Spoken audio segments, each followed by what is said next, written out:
I nailed that. 2:30 p.m. I just saw you guys about 13 hours ago. This is a brand new episode of Dylan Knows, episode 544, Oscar Worthy.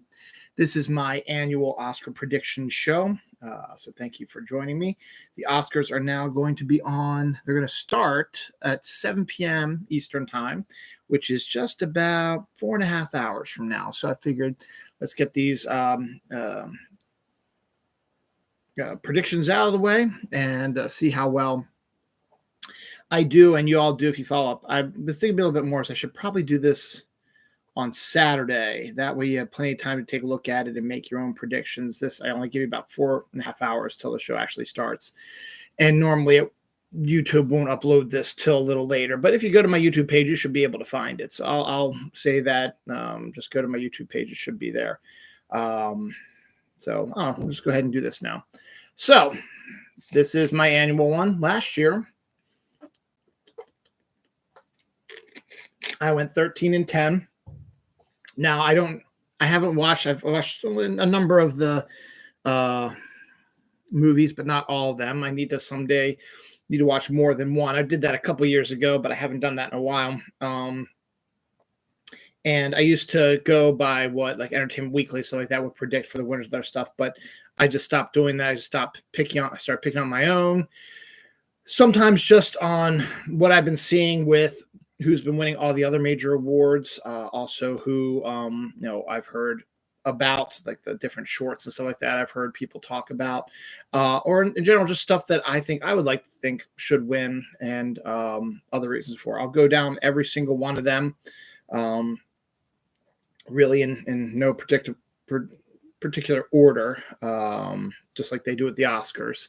Of course, the last few will be the biggest ones, obviously. So if you were waiting to see who I'm going to pick for Best Picture, Best Director, Actor, Actress, blah, blah, blah, you're going to have to wait. But just like with the Oscars, I will announce the supporting actor and actresses early on in my time here. So 7 p.m. Eastern time is when the show actually starts. 6:30 is the red carpet or the ABC red carpet stuff. E's probably been working on it all day today. It's like the Super Bowl for them. So we've got some interesting year this year. Next year is going to be an interesting Oscar ballot also because most of the big movies have been shifted to 2025 due to the strikes and stuff like that. So this year's Oscars is a little light on stuff, and the next year's is going to be you can already make some predictions about that. Wicked will probably be up there. Dune 2 will probably be up there as well. Gladiator 2 will be up there as well. So those are some early predictions you can go for with that. Denzel will probably get a nomination in there too. So we'll see what happens with that. But now, again, I'm going to give you my predictions, but then I'm also going to give you maybe, not for every single one of them, but for a lot of them, I will give you a secondary or third pick or whatever to just keep an eye on. These are the ones I'm picking and numbers I'm going by. So, again, last year I went 13-10. I hope to improve upon that this year. Honestly, I think 13-10 seems to be my average anyway because the Oscars likes to throw curveballs at us all the time. So, hopefully the electricity won't go out. We've been having massive wind outside right now, and electricity and the internet's gone out twice today. It's just before noon. So crossing our fingers. All right. So first up, what should I pick? We'll go with Best Sound to start things off. So for Best Sound, the nominees are The Creator, Maestro, Mission Impossible Dead Reckoning Part 1, Oppenheimer, and The Zone of Interest. This one, for the most part, is probably a dead cert, which is a dead certainty. Nolan likes to work with sound a lot, and he's tend to have won the Sound Award numerous times when it's been nominated. I think he won for Dunkirk last time, whatever, and even maybe for Tenet, I think he won for that too. So we're going to go with this again. Oppenheimer is going to win best sound at the Oscars, in my opinion. Secondary one, really don't have one. I think Oppenheimer is, as I said, pretty much a dead cert on this one. Next up, let's hit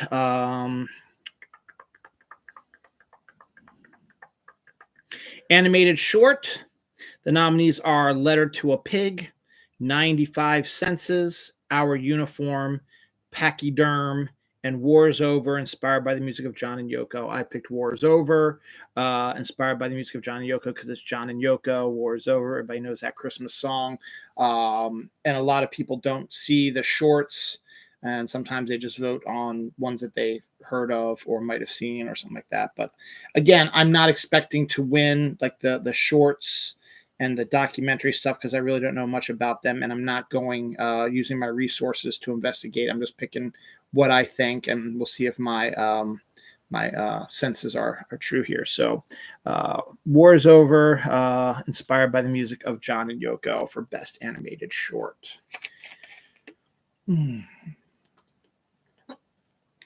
Now we'll get to the first big ones here.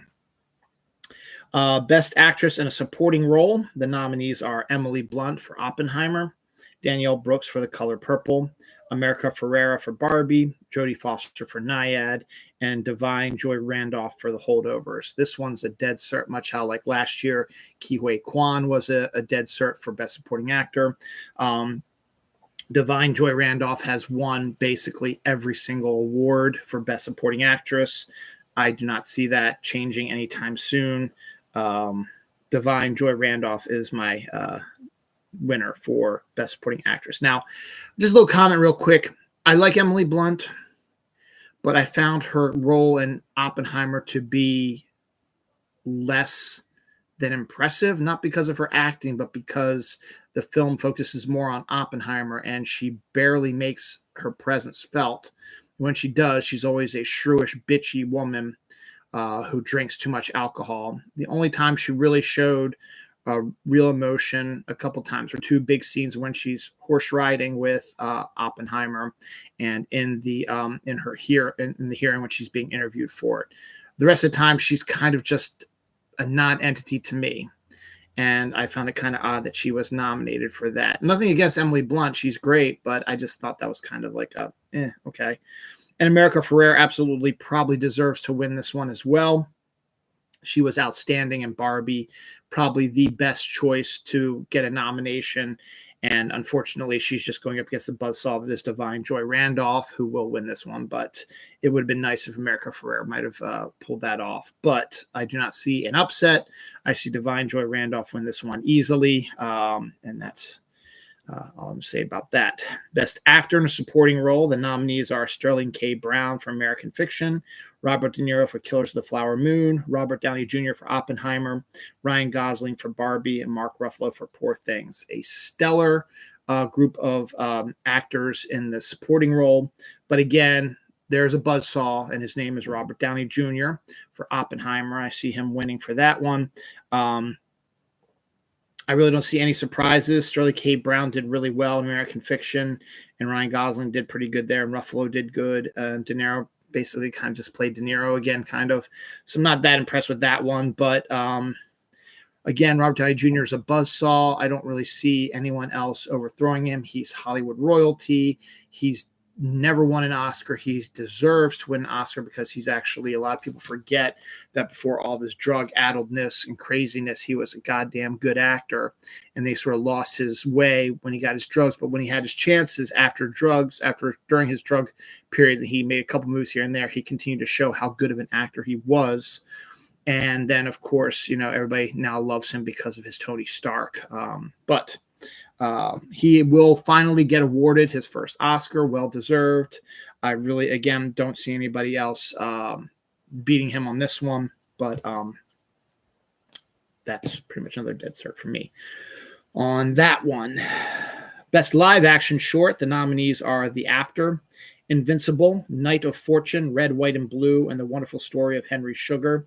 I'm going with The Wonderful Story of Henry Sugar because, again, that is from a director that everybody knows and loves. Actually had a movie out in Asteroid City. I can't think of his name right now.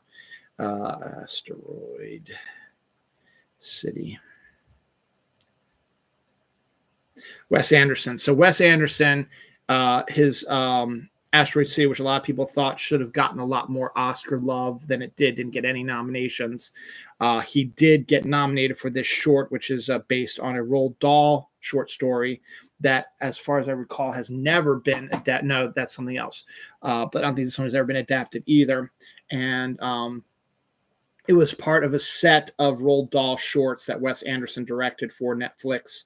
I think people are going to give Wes the award for this one because they maybe kind of screwed up with Asteroid City.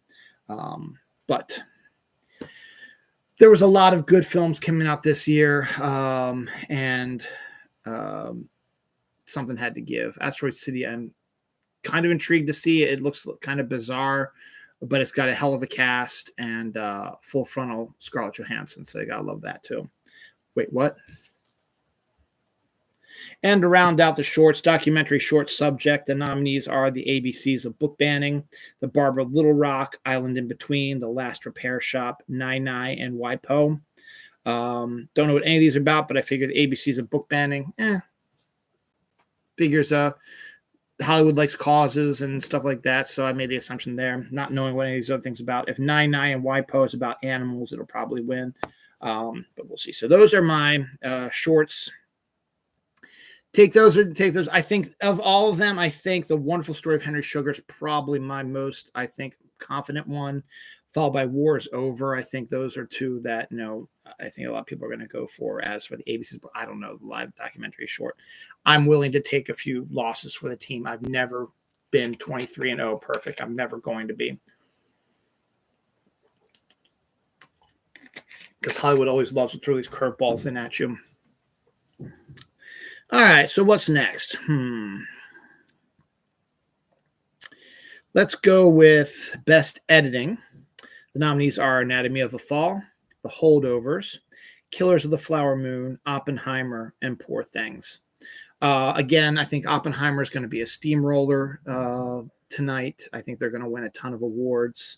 The editing of it, going between black and white and color, and using the different things like that. Nolan's, and when it comes to that sort of artistry, is very good at it. Only one I could think that might have a potential to kick him out might be Killers of the Flower Moon, and Poor Things are the only two that I think might have any option that might do it. But I think Oppenheimer's got this one as well. Makeup and hairstyling, the nominees are Golda, Maestro, Oppenheimer, Poor Things, and Society of the Snow. In this case, if you've seen anything about Poor Things, it is an absolutely bizarre looking thing with lots of crazy makeup and hairstyling and stuff like that. And I think, people really enjoyed Poor Things, the film critics in general, I should say.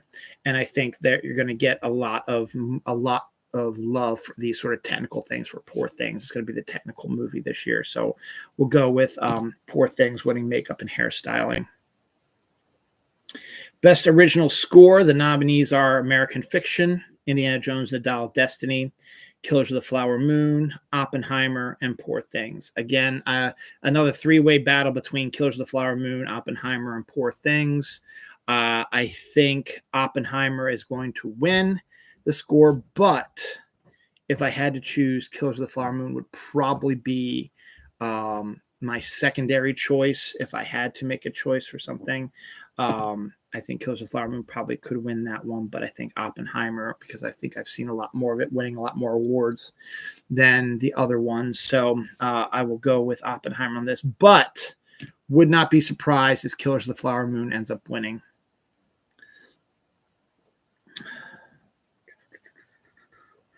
Best Production Design, the nominees are Barbie, Killers of the Flower Moon, Napoleon, Oppenheimer, Poor Things. Again, as I said, much like with makeup and hairstyling, if you've seen any visions of Poor Things, it's a absolutely bizarre looking thing, very artistic.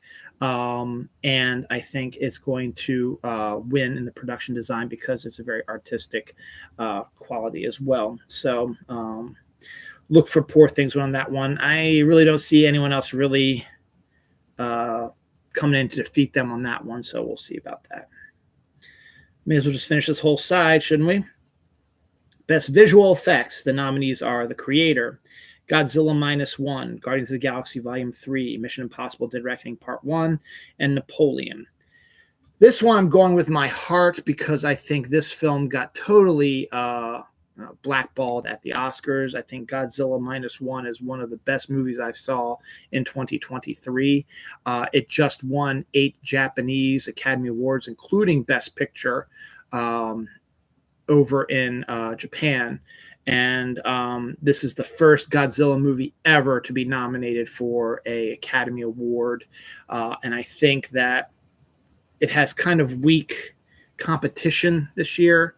I think Godzilla Minus One, I think a lot of people in Hollywood probably wanted to get it more on the ballot, but they were afraid because it's a Godzilla movie. I think they're going to give Godzilla its due here, and I think they win their first Oscar. I really hope so. Of all the awards of this year's Oscars, I really, really, really want Godzilla Minus One to win Best Visual Effects. Care less really about any of the other ones, but I really, really, really want Godzilla Minus One to win Best Visual Effects because it is one of the best movies of the year, and I think it got hosed and should have been nominated for Best Picture, Best International Feature, so on and so forth.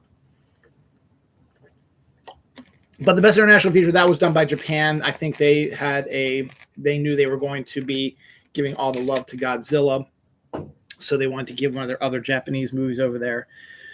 I think that's Perfect Days, but I'm not sure about that. So please, please, please, Godzilla Minus One, let's win visual effects. All right.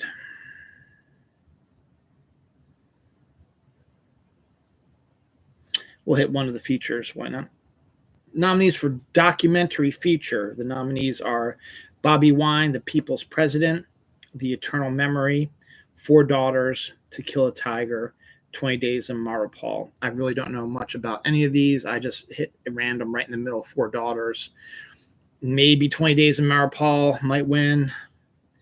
But that's what I picked for Four Daughters. I don't know. Couldn't tell you, son. Best Original Song. The nominees are The Fire Inside from Flamin' Hot, I'm Just Ken from Barbie, It Never Went Away, American Symphony. It Never Went Away, American Symphony. Wazasashi, A Song for My People, Killers of the Flower Moon, and What Was I Made For, Barbie. Barbie, unfortunately, probably gets shut out most of all the awards this year, but I think they still want to give at least one award to Barbie, and I think it's going to be this one. I think Billie Eilish's What Was I Made For is going to win over I'm Just Ken. It'll be a blast, though, to see Ryan Gosling sing I'm Just Ken at the Oscars tonight, but it will not win Best Original Song. What Was I Made For by Billie Eilish will, and that's my prediction right there. Best Animated Feature, the nominees are The Boy and the Heron, Elemental, Nimona, Robot Dreams, and Spider-Man Across the Spider-Verse. Unfortunately, I think Hayao Miyazaki is going to rule the day on this one. I think The Boy and His Heron is going to win Best Animated Feature, but would not be surprised if Spider-Man Across the Spider-Verse wins another one here. It won the first movie in the series, won the Oscar a few years ago. Wouldn't be surprised if it wins again. But I just have a feeling that Hayao Miyazaki's Boy and His Heron is going to pull out with the victory. But, as I said, would not be surprised if Spider-Man Across the Spider-Verse wins as well. But I think Boy and His Heron has got this one in the bag, unfortunately. That was a close one to call. But I think that's what's going to happen. Best Cinematography, the nominees are El Conde, Killers of the Flower Moon, Maestro, Oppenheimer, Poor Things. In a good world, Maestro probably would win this one because of the way Bradley Cooper jumps from all the different styles of filmmaking and stuff like that. But Maestro really has not been getting any heat, any excitement generated for it, which is a shame. It's a pretty damn good movie.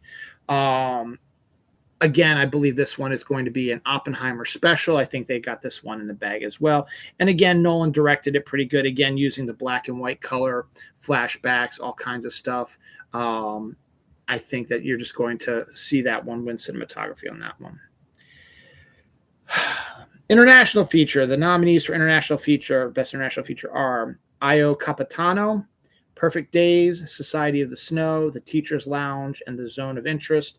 The Zone of Interest got a whole bunch of nominations, and when a international feature also gets a Best Picture nomination, it's usually going to win the international feature. So Zone of Interest is going to win Best International Feature. This one I was having a lot of trouble with, hemming and hawing, going back and forth, jumping around, and I'm still on the edge, but I think I've made the right decision. Costume design, the nominees are Barbie, Killers of the Flower Moon, Napoleon, Oppenheimer, and Poor Things. I picked Poor Things originally, and then I started thinking about it. I was like, well, Barbie is basically about costumes and stuff like that. So I thought back, it's like, okay, then, Barbie, all different costumes, stuff like that. She should win it. But then I started thinking again, I was like, I don't remember having too many outlandish sort of costumes or crazy costumes, or like you expect from like a Barbie movie. She only had a couple of outfits that she wore, and that was really about it. So I went back to Poor Things because, again, if you've seen the trailers, I haven't watched the movie, but if you've seen the trailers and just how bizarre and weird and artistic it is, that's why I think it's going to win a lot more of these creative ones. So I think I'm sticking now with this one. It is my final answer. Poor Things will win the Oscar for Best Costume Design, but it would not surprise me if Barbie somehow pulls this off, or even Killers of the Flower Moon for the Native American outfits.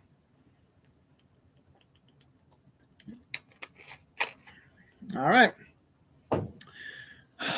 We just have 1, 2, 3, 4, 5, 6 left.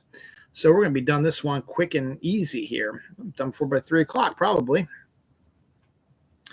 So let's do screenplays, shall we? First up, let's do adapted screenplay, because I'm going to talk a little bit about original screenplay in a second. Adapted screenplay, the nominees are American Fiction, Barbie, Oppenheimer, Poor Things, and The Zone of Interest. I think I started thinking about this, and I had no idea what I was going to go with here. I thought I would give it to American Fiction because it's been getting a lot of love, but it's just, I think it's going to get shut out. I don't think it's going to win anything. But if it did, it would probably be something like this. So I could see that as a winner, but I think in the end, you got to go with Barbie on this one. And let me tell you why. Greta Gerwig and Noah Baumbach wrote a screenplay about a child's plaything, a doll, and turned it into a feminist masterpiece. And the only reason why it's adapted screenplay is because Barbie is a actual creation that has existed. Noah Baumbach and Greta Gerwig did not create Barbie. They are adapting a story based around Barbie, despite the fact of it being an original story that's not based on any other Barbie stories. But the fact of the matter is they turned a child's plaything into a feminist masterpiece. And I believe Barbie should win this one. Oppenheimer is going to win plenty, so I don't think you're going to see adapted screenplay here. Poor Things is going to win plenty. I don't think you're going to see anything here. Zone of Interest, not of interest. So the only one I can see that might actually dethrone Barbie on this one will probably be American Fiction, to give them their award for winning. And maybe I'm missing the point. Maybe they're going to win something else around here too, but they really got nominated for much. But I have a feeling Barbie should win this one. This is probably the second. First is Godzilla minus one with them doing visual effects. I want Barbie to win adapted screenplay because it will fuck up the Republican right wings who lost their freaking minds about this feminist story. And I think it was a good story. It was an interesting story and turned, as I said, a child's plaything into a very interesting and historic sort of film. Though American Fiction has, as I said, the potential to overthrow it. So again, would not surprise me if American Fiction wins this one. But I'm hopeful that Barbie is going to take the prize on this one. Controversy swirls around our next nominee. The nominees for original screenplay are Anatomy of a Fall, The Holdovers, Maestro, May, December, and Past Lives. So I talked about this on my show yesterday, a few hours before I went live on my show last night. Story came out that the screenwriter for The Holdovers is being sued by another screenwriter for the movie Luca, who claims that the movie The Holdovers is a plagiarism of the Luca writer's script. What is that called? I forget what it's called. Fresco. Almost a word-to-word rewriting of it, plagiarism of it. And he has the receipts. He has emails that he sent to the writers and the directors of Holdovers and Alexander Payne and all that stuff multiple times, an email to the WGA who said that they've got nothing to do with that, to solve the problem themselves. And so he's going to try to. So right now, when I was first looking at it, I thought The Holdovers was going to win this one as well. And they still might, because the awards had already been set before this story came out. But I started thinking more about it. Is Anatomy of a Fall really doesn't have a lot of love going on for it as well. It got Best Picture nomination, and it got this nomination, and that's really about it. And a lot of people are loving this film. So I decided that I'm going to go with Anatomy of a Fall, not due to the controversy of the possible plagiarism. I just think Anatomy of a Fall probably was going to beat Holdovers, since Holdovers is going to win for the Best Supporting Actress. Again, I still think, though, if you had to make a pick, I think Holdovers is going to end up winning it, potentially. But I think Anatomy of a Fall, this is its best chance to win an award, and I think it's going to. And I think it's going to, the Holdovers are going to be in a lot of trouble, but it's going to be even more complicated if the Holdovers does win. And then if this guy wins his case about the plagiarism, are they going to have to give up their Oscar for original screenplay? No one knows. We'll have to find out for sure. We'll find out tonight. But I think in this case, I would go with Anatomy of a Fall. But again, wouldn't be surprised if Holdovers hits. But again, remember, these awards have already been chosen before this story broke last night. So we'll see what happens. All right, we're down to the final big ones. First up, Best Actress in a Leading Role. The nominees are Annette Bening for Nyad, Lily Gladstone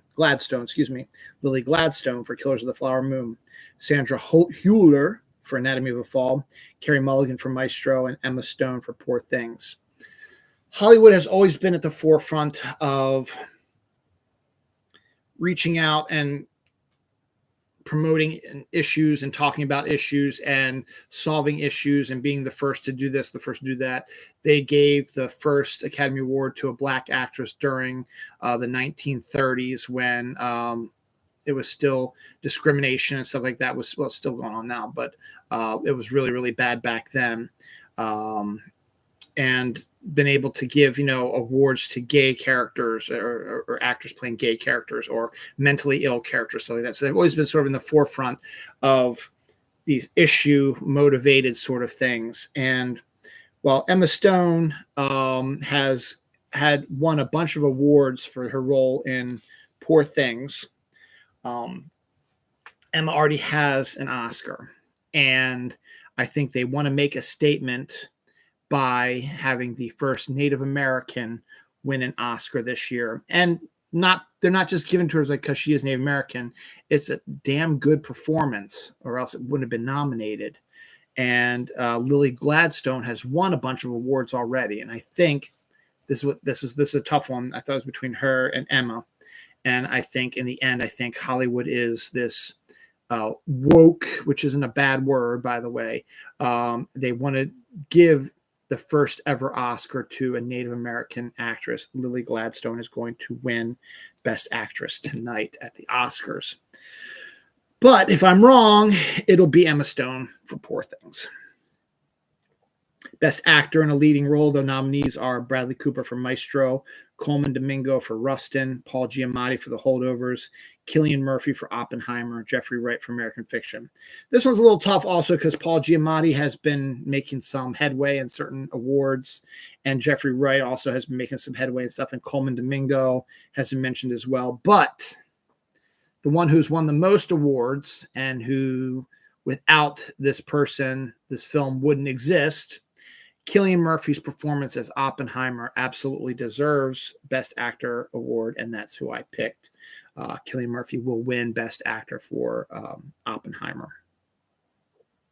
Best Director, the nominees are Jonathan Glazer for The Zone of Interest, Yorgos Lanthimos for Poor Things, Christopher Nolan for Oppenheimer, Martin Scorsese for Killers of the Flower Moon, Justine Triet for Anatomy of a Fall. I think Greta Gerwig got screwed here.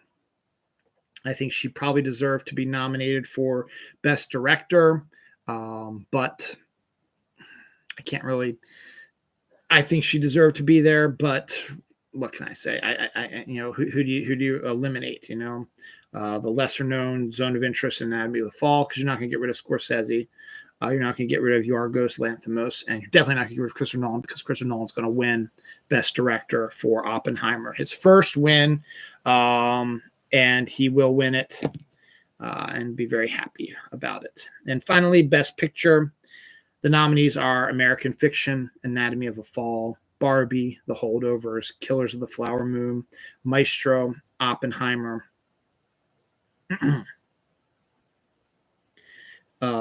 Past Lives, Poor Things, and The Zone of Interest.